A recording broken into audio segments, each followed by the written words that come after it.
warahmatullahi wabarakatuh. Waalaikumsalam. Jadi kami di sini mahasiswa Universitas Mula Warman, jurusan Ilmu Komunikasi semester 1, mau mengadain podcast ngobrol santai sama Ibu tentang topik IKN. Dalam rangka mengerjakan tugas pengganti UAS pengantar Ilmu Komunikasi dari dosen pengampu Bu Rina. Oke. Sebelumnya kita perkenalkan diri ya Bu. Dari saya, nama saya Muhammad Haris Fadilah, biasa dipanggil Haris. Saya Vivi Haryanti, biasa dipanggil Vivi. Oke, dari Ibu boleh ikut perkenalkan diri juga supaya kita kenal Bu. Tak kenal maka tak sayang. Iyalah. Makasih ya atas kedatangannya, juga atas kesempatan yang diberikan kepada kami. Nama saya kita sama namanya. Nama saya juga Pipi. Ibu Vivi. Kalau panjangnya kan Silvi Widiati. iya. Kalau panggilan di rumah ya Ibu Pipi. Anak-anak juga biasa panggil Bunda Pipi seperti itu. Tapi lambat laun dengan adanya brand Atikna malah bergeser jadi Ibu Atikna. Padahal Atikna itu nama anak saya. Seperti itu. Jadi supaya ingat dua-duanya, makanya namanya disambung jadi Pipi Atikna. Makanya di FB itu namanya Pipi Atikna seperti itu. Untuk berikutnya kita ke fokus podcast yang akan dibacakan oleh Vivi. Seperti yang kita tahu kan Bu, industri batik dapat memainkan peran kunci dalam pembangunan ibu kota negara atau IKN. Produksi batik sebagai industri kreatif dapat memberikan identitas budaya yang kuat untuk IKN. Peningkatan produksi batik juga menciptakan peluang ekonomi lokal dan lapangan kerja. Selain itu, promosi batik sebagai bagian dari kekayaan budaya Indonesia dapat menarik perhatian wisatawan untuk mendukung sektor pariwisata di sekitar IKN. Nah, dengan memasukkan elemen budaya seperti batik, pembangunan IKN kan lebih holistik dan mencerminkan warisan budaya Indonesia. Kita lanjut. Langsung ke pertanyaan. Kita mulai ngobrol ya Bu? Ya. Oke. Saya mau tanya Bu, asal-usul dan signifikansi perusahaan batik yang Ibu dirikan atau usaha batik yang Ibu dirikan itu asal-usulnya gimana, sejarahnya gimana, terus habis itu perkembangan usaha batik Ibu ini dari waktu ke waktu itu seperti apa Bu? Boleh diceritakan? Iya, boleh diceritakan sedikit. Ya. Oke Bu. Kalau batiknya sendiri itu sih mulainya sekitar 2017-an untuk batiknya. Kalau lembaga kursusnya dari tahun 2000 sudah ada. Lama banget. Dari tahun 2000 dulu dengan almarhum suami membentuk lembaga kursus itu berupa komputer. Nah, jadi lambat laun karena di sini ranahnya anak-anak mahasiswa kan banyak yang ngerental skripsian. Betul. Seperti itu. Tapi dengan kedepannya perkembangan zaman anak-anak sudah masing-masing punya laptop, mereka tinggal ngeprint aja. Akhirnya berkembanglah si lembaga kami, ada bimbelnya, ada keterampilan lainnya, salah satunya yaitu batik. Nah, di mana batik itu sendiri juga tercetusnya setelah saya berhenti kerja karena memang tuntutan juga bantu suami untuk pekerjaan di sini, akhirnya jadi ibu rumah tangga, tapi karena dasar basicnya memang pekerja nggak mau diam, ya saya bantu ngembangin apa yang bisa saya lakukan seperti itu. Akhirnya beberapa keterampilan termasuk menyulam, hantaran itu ada di lembaga kursus. Nah, dari hantaran tersebutlah karena kita sering ikut lomba keluar-keluar itu tuh selalu membawa nama daerah, kearifan lokal apa yang harus kita bawa. Nah, sementara kita punya kearifan lokal yang memang belum tersentuh secara murni, memang ada tapi berupa toko-toko atau galeri-galeri yang tidak istilahnya dia hanya menjual distributor saja atau dia sebagai pelayan untuk konsumen seperti itu kan, menjual kayak di toko-toko, di mall ada batik, ada seperti baju atau kain, ada bahan. Nah, tapi untuk yang membuat pembelajaran, nah karena kita ranahnya di lembaga kursus, nah saya tertarik untuk membuat pembelajarannya. Kayak tercetuslah yang namanya kursus batik seperti itu. Dan berdasarkan ilmu yang kami punya, ya belajar dari luar juga. Alhamdulillahnya dapat izin juga dari dinas untuk kita mengadakan pembelajaran tentang batik itu. Makanya merambah sampai sekarang. Jadi macam-macam muridnya dari yang TK, pra-TK sampai ke yang lanjut usia juga ada. Oh, Sudah banyak. diajarin dari TK. Iya. Keren. Ya pengenalan batik kan sejak usia dini, Iya, Iya. pasti. memperkenalkan warisan leluhur yang tak benda Iya. itu yang sudah diakui oleh UNESCO. Nah, Hmm. kita harus lestarikan. Jadi kita memulainya ya memang sedini mungkin. Nah, karena kita juga banyak tuntutan dari luar yang pengen tahu kayak apa sih batik itu, bagaimana sih cara membuatnya.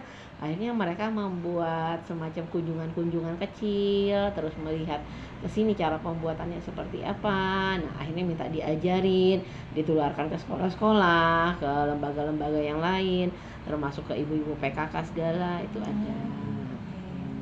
Jadi udah dari kecil sampai ke ibu-ibu tuh udah Sudah belajar ya, Bu? Sudah kita sosialisasikan lah seperti itu. Yang belajar juga tidak terhitung lagi sudah yang belajar. Sudah lumayan luas cakup. Alhamdulillah. Apalagi tadi? Oke. Pertanyaan berikutnya. Apa saja teknik-teknik yang diperlukan dalam proses pembuatan batik, Bu? Caranya. Kalau teknik banyak tekniknya. Di sini kan yang kita ajarkan adalah batik tulis yang memang merupakan kearifan lokal.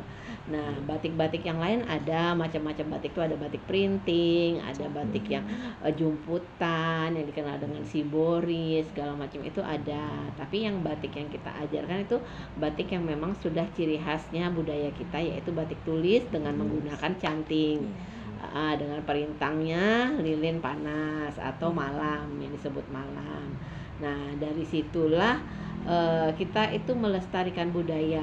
Di sini kan ada kearifan lokal, ada motif-motif yang ciri khasnya banyak. Negara kita ini kan Samarinda khususnya atau Kaltim tuh merupakan daerah yang heterogen, yang semua campuran. suku ada, yang segala macam etniknya ada. Nah, salah satu unsurnya itu yang kita angkat itu ya etnik-etnik kearifan lokal dan keunikannya Kalimantan. Seperti itu. Itu tertuang dalam motif-motif kita. Nah, jadi cara kita melestarikan itu dengan mengangkat budaya yang ada di sekitar kita. Seperti itu. Oke, pertanyaan berikutnya.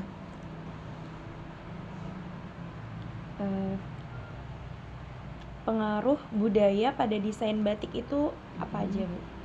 Pengaruhnya banyak banget ya. Kalau kita melihat ke depan dan melihat ke belakang, sebelum kita juga sudah ada contohnya nenek moyang kita. Terus di sini juga kita sudah banyak motif-motif yang tertuang dalam ukiran, dalam bentuk-bentuk yang lain seperti kayak manik-manik itu penuh dengan ukiran dan ada filosofinya.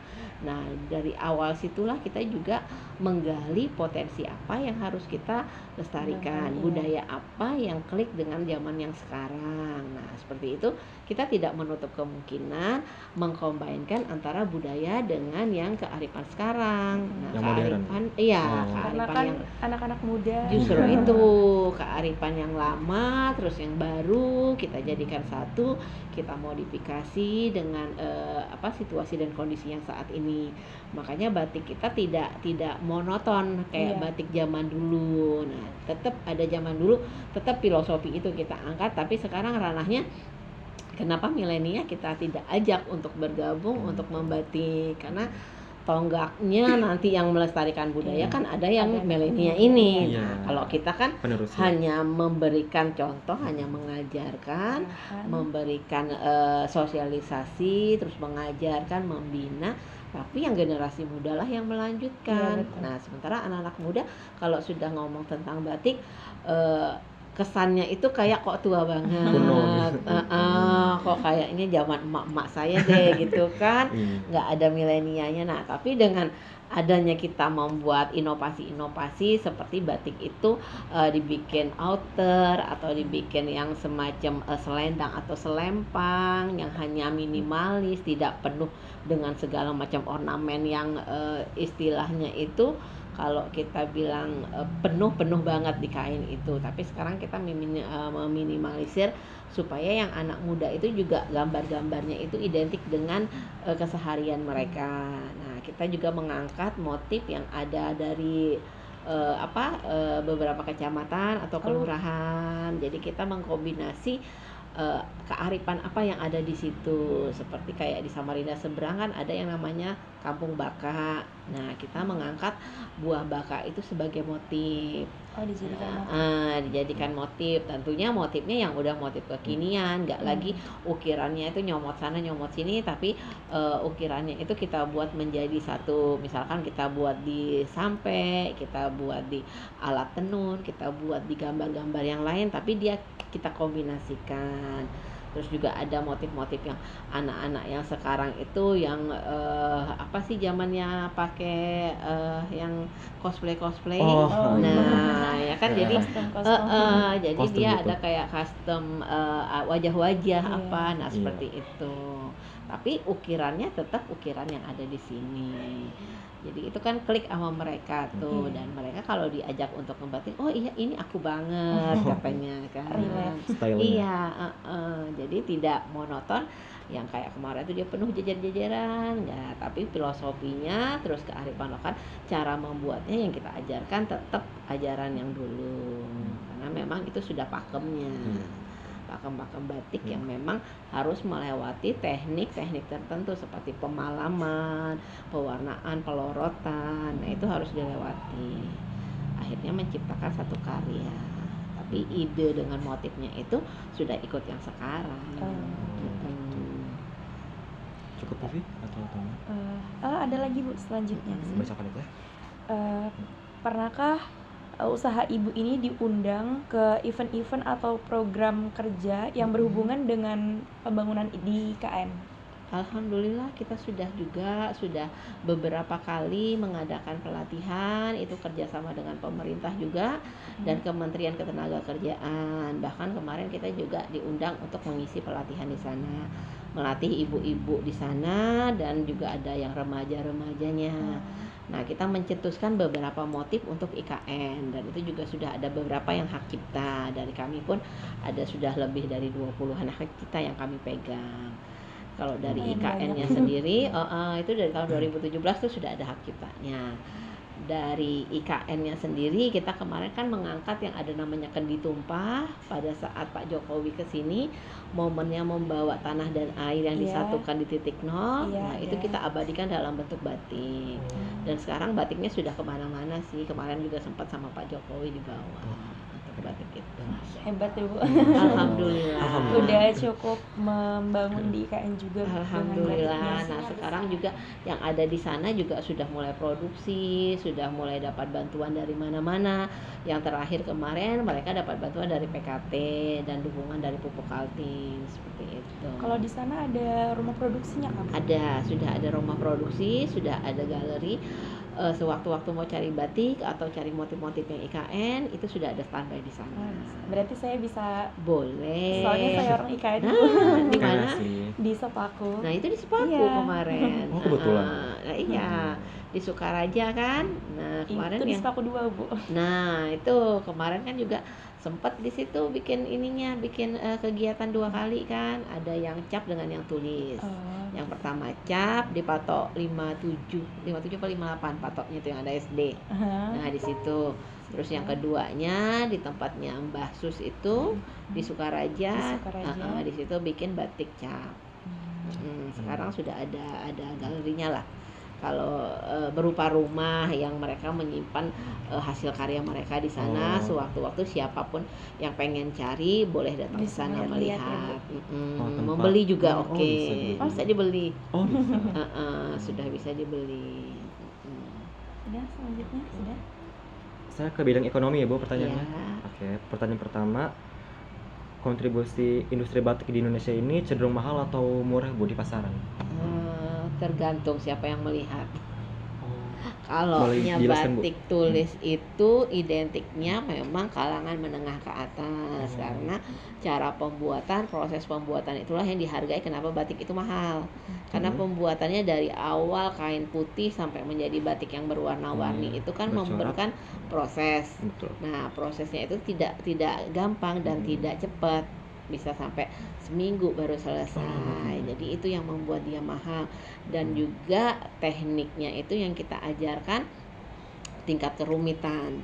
Semakin rumit, semakin kecil, semakin tipis batik itu, cara pembuatannya halus, itu akan semakin mahal, dan bahan pun mempengaruhi. Dan bisa juga dikatakan dia murah kalau kita buat sendiri. Nah, kita menghargai karya kita, terus kita mau menghargainya itu dengan nilai rupiah berapa, atau kita menghargainya dengan kita hanya memberikan semacam kayak oleh-oleh, itu bisa dikatakan dia murah. Tapi kita menghargai jerih payah kita, oh ini ternyata bahan yang mahal, ini bahan yang memerlukan energi, Yang pikiran, banyak. terus memerlukan Tenaga. tenaga untuk mengerjakannya. Nah, itulah yang membuat dia mahal. Jadi kalau orang ngelihat kenapa batik tulis itu mahal, coba bikin sendiri. Lumayan sih. Iya, Susah saat dia banget bikin ya. sendiri, susahnya enggak sih, kalau dia nikmati, kalau dia dengan Oh, sepenuh hati, betul. itu akan enjoy dengan Iya, sendirinya betul. dia. Jadi kalau kita berkata mahal ya tergantung kita masarkannya kemana. Nah, kalau dia ke pecinta batik yang memang senang dengan batik, dia berapapun dia berani beli. Betul, Nah, betul. kecuali memang ya sekarang dilemanya kalau kita lempar ke pasaran yang sekarang memang identik cari yang murah-murah. Nah, kita kan ada kualitasnya, ada yang memang bisa dikatakan murah seperti yang saya bilang, anak-anak belajar dengan ukuran space 30-30 atau 40-40, itu saat dijadikan baju yang kekinian bisa tempel sana tempel sini, dimodif sana modif sini, akhirnya itu dengan 50.000 dia udah pakai batik tulis.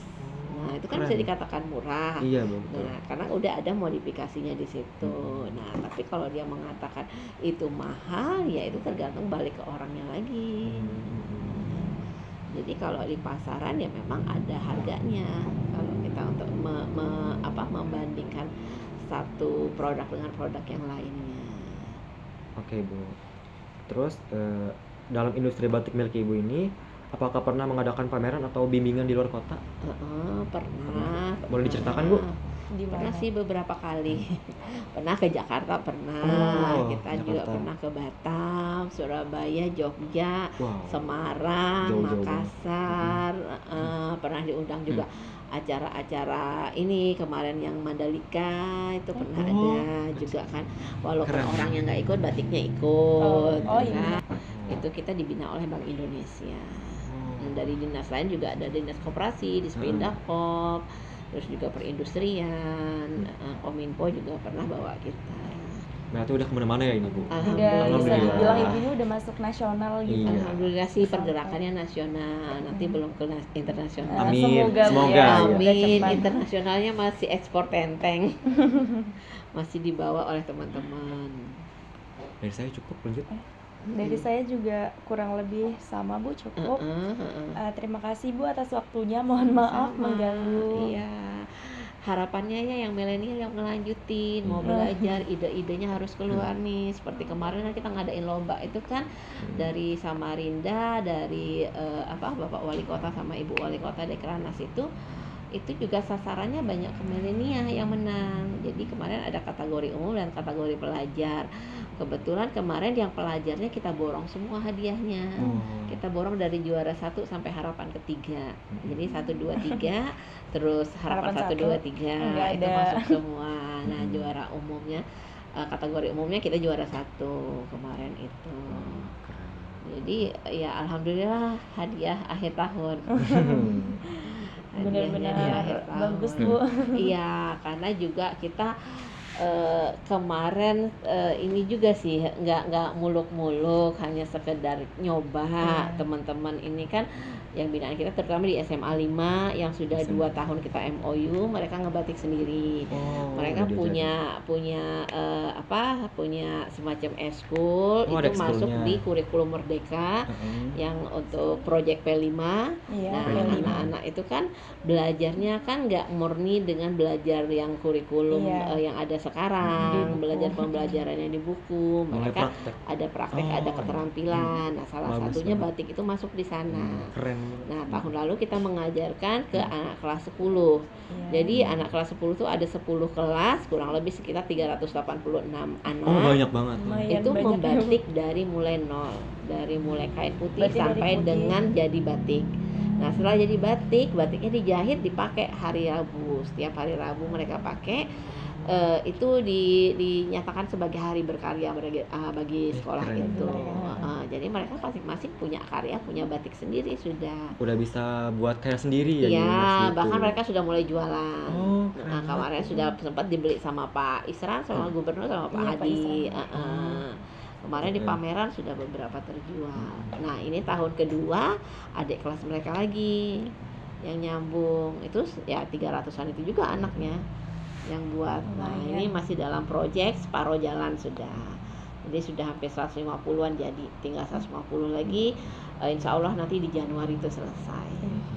Karena ini kan kebentur mau bagi Liburan, rapot, terus ya. liburan Mau kan. Nah, liburan. kita juga stop.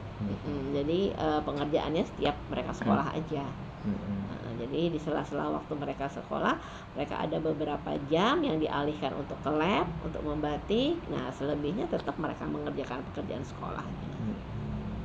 Jadi itu tidak hanya SMA 1, SMP 1, SMA 1 sudah mulai Udah gerak. banyak juga sekolah-sekolah. Pastabikul tuh sudah mulai, SD, SMP, SMA-nya tuh sudah juga 2 tahun yang lalu MOU-an, Polnes. Nah, Unmul kemarin dengan ekonomi juga sudah mulai juga. Mereka ya kayak kalian gini, ada yang wawancara, ada yang belajar sekilas, ada yang memang untuk ngisi seperti itu. Nah, kalau dengan Polnes juga kita sudah pemagangan, mereka magang di sini. Nih Untak juga mulai kerjasama juga. Udah banyak kerjasamanya. Alhamdulillahnya. Jadi sosialisasi terus. Iya. Mm-mm. Bu, semoga sukses terus buat usaha batik Amin. kedepannya. Ya, teman-teman juga semoga tertarik. Jadi jangan takut pakai batik. Apalagi Iya batik dong. buatan sendiri. Cinta batik kan, ya. Indonesia. Iya. Kita suka batik kok. Lah iya, bikin batik sendiri, ya kan? Oke. Sekian podcast dari kami. Kurang lebihnya mohon maaf. Wassalamualaikum warahmatullahi wabarakatuh. Sampai jumpa di Waalaikumsalam. episode berikutnya. Dadah. Assalamualaikum warahmatullahi wabarakatuh. Waalaikumsalam warahmatullahi Selamat wabarakatuh. pagi Bapak. Di sini kami dari Universitas Mula Warman, Prodi Ilmu Komunikasi. Kami ingin menyelesaikan tugas akhir semester dari mata kuliah Pengantar Ilmu Komunikasi, dosen pengampu Ibu Rina Juwita. Sebelumnya perkenalkan, nama saya Vivi Haryanti. Rekan saya, Cinta Dewi Maharani. Pak bisa diperkenalkan nama Bapak? Ya, nama saya sendiri Ilham Yusuf. Sementara waktu ini saya diberi percaya oleh pemerintah Kota Samarinda sebagai Kepala Dinas Perpustakaan dan Kearsipan Samarinda.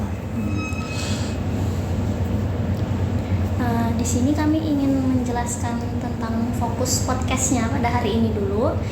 Dinas Perpustakaan dan Kearsipan dapat berperan penting dalam pembangunan IKN kawasan ekonomi khusus dengan menyediakan akses informasi dan data yang mendukung pengambilan keputusan. Melalui pemanfaatan sumber daya informasi tersebut, IKN dapat merencanakan dan mengimplementasikan proyek pembangunan dengan lebih efisien dan efektif. Perpustakaan dan kearsipan menjadi tempat penyimpanan dan penyebaran pengetahuan yang esensial untuk memajukan sektor ekonomi dan infrastruktur di dalam kawasan tersebut. Fokus podcast kita bisa digambarkan secara garis besar seperti itu pada hari ini. Jadi akan dilanjutkan oleh Vivi. Yang pertama, Lanjut Pak, saya mau bertanya tentang sejarah perpustakaan ini dari awal didirikan sampai sekarang pembangunannya sudah mulai besar begini, bisa diceritakan Pak? Jadi gini, memang perpustakaan ini udah lama ya, adanya sekitar tahun 80-an lah. Tapi waktu itu posisi kantor kecil dan dipimpin oleh pejabat setingkat eselon 3 dan tidak tertata seperti kayak saat sekarang ini. Jadi kesannya jadi lebih tersembunyi. Minat akhirnya apa? Mungkin daya tariknya juga kurang. Minat masyarakat juga, dan di sisi yang lain mungkin upaya-upaya untuk promosi agak kurang gitu kan. Nah, tahun 2021 kita mencoba untuk merenovasi, merencanakan bangunan perpustakaan yang lebih menarik, dimulai dengan pembangunan gedung manajemen ini, ya. Kemudian dilanjutkan dengan pembangunan, kalau ini dari APBD, kemudian dananya kurang lebih sekitar 14 M yang saya dapat informasi. Kemudian dilanjutkan dengan pembangunan gedung pelayanan yang ada di atas itu, ya, sekitar 10 M. Artinya apa? Ada 2 gedung untuk mendukung kegiatan perpustakaan di Kota Samarinda. Satu gedung manajemen, yang kedua adalah gedung pelayanan. Nah, kalau gedung pelayanan itu khusus melayani kegiatan perpustakaan, melayani anggota, melayani peminjaman, melayani kunjungan dan sebagainya. Nah, dan kita berusaha untuk mengembangkan terus. Terbukti saat sekarang kan kita bangun rescape, ya, rescape taman di depan itu. Nah, maksudnya supaya apa? Ya supaya lebih menarik lagi perpustakaan ini, yang kita harapkan tuh dapat menjadi daya tarik masyarakat untuk berkunjung. Ya mungkin mereka selfie apa dan sebagainya, ya monggo aja. Tapi kita harapkan nanti deket sampai kemudian akhirnya masuk ke dalam dan menjadi anggota, kan? Menjadi anggota itu kan. Seperti kata pepatah juga, tak kenal maka tak. Nah, yang penting kenal dulu. Mudah-mudahan nama sayang, kemudian dia suka gitu dengan perpustakaan. Gitu. Nah itu.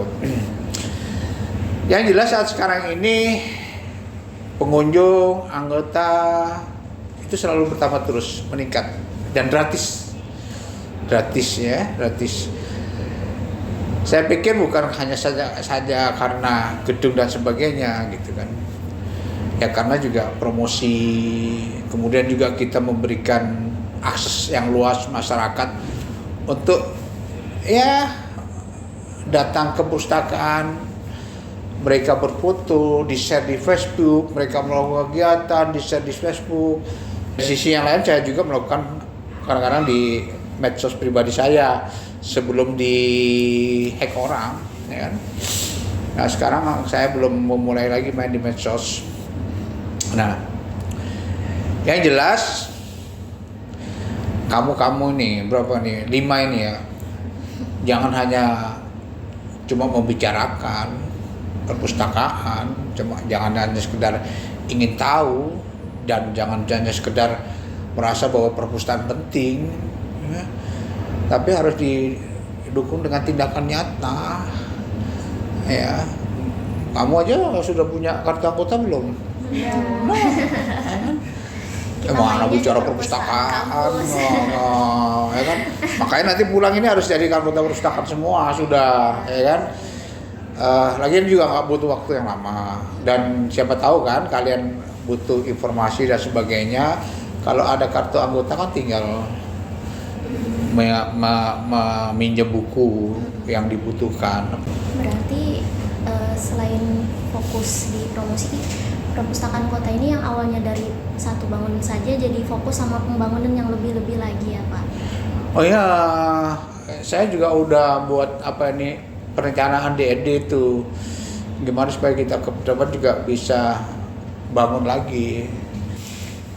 Pak, yang kita tahu kan dengan adanya pemindahan ibu kota negara, pastinya orang-orang itu pada pindah ke sana kan Pak, pada mencari mata pencarian di sana. Nanti bakal dibangun kota jadi kota yang besar. Nah, iya sekarang permasalahannya kalian sudah menyiapkan diri nggak?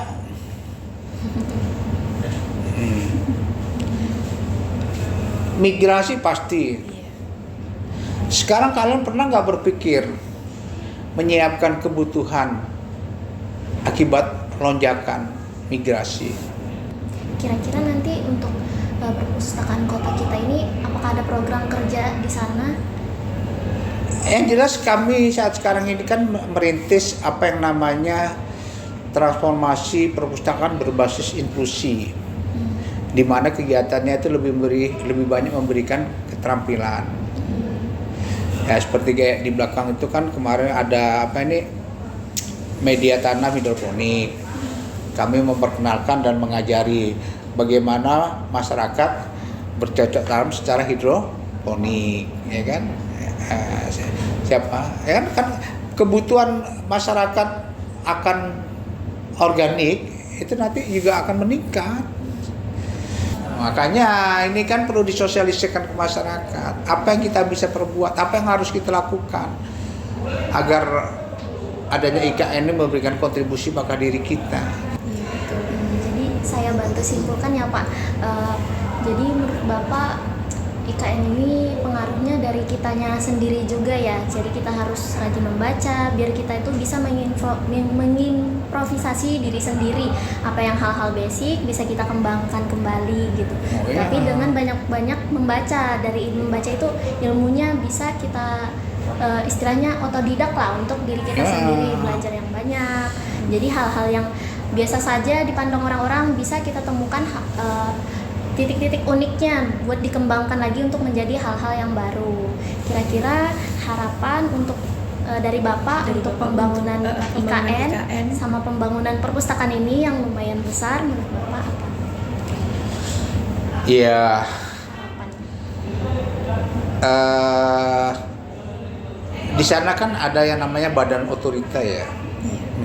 Ya kita harapkan apa yang bisa mereka manfaatkan dari kita. Ya. Artinya apa? Kita kan bisa dijadikan mitra mereka. Ya sederhananya kan memberikan informasi kepada masyarakat, ya kan, terkait apa yang ada di sana, ya kan, peluang-peluang apa dan sebagainya, gitu kan. Nah, ya mungkin saat sekarang belum, mungkin ke depan, mungkin ya bisa. Yang jelas.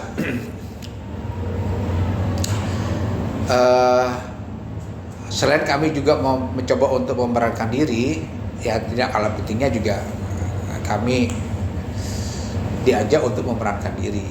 Ya satu contoh, kamu datang ke sini kan, itu secara tidak langsung kan sudah memerankan kami. Melalui kegiatan kalian menggugah kami untuk ya tadi menyampaikan harapan-harapan kepada masyarakat, ya kan, kemudian bercerita kepada masyarakat, ya kan, artinya apa, kalau mau bahagia itu simple kok, baca, ya kan, ya kan, baca simple loh. Kita ini kan seperti kayak pisau, kalau mau tajam simple diasah, kalau mau pinter. Jadi harapan Bapak untuk kita semua masyarakat ini intinya banyak-banyak membaca ya Pak, jangan pilih-pilih bacaan. Ya kan? Saya rasa mungkin itu. Ada lagi? Sudah Pak, cukup. Terima kasih banyak. Ya mudah-mudahan nyambung aja kan. Iya Pak, Nyambung banget Pak. Terima kasih ya Bapak untuk waktunya yang kami ambil sedikit hari ini. Dengan begini tugas kami alhamdulillahnya. Oke.